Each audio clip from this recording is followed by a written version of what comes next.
It's new this morning. A 2 News viewer contacted our Kathy Tatum, and she was afraid she would be forever shut out from flying if she didn't pay a hefty fine for not already having a real ID.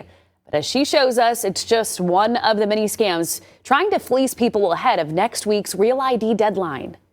After 2 decades of on-again, off-again, the nation's Real ID requirement goes into effect May 7th.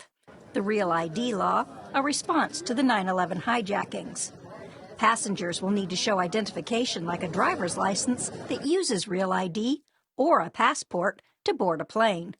Without Real ID, you could be singled out for extra TSA screenings that could take up to 30 minutes.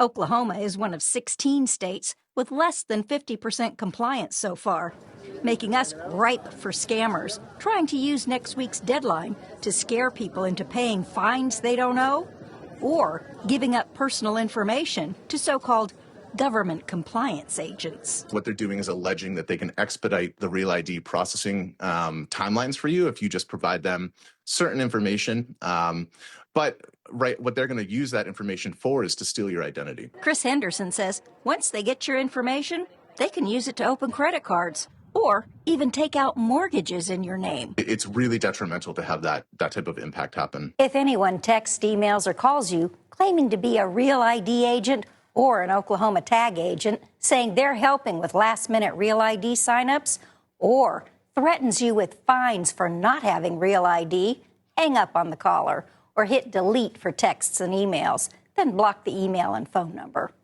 In Tulsa, I'm Kathy Tatum, 2 News Oklahoma.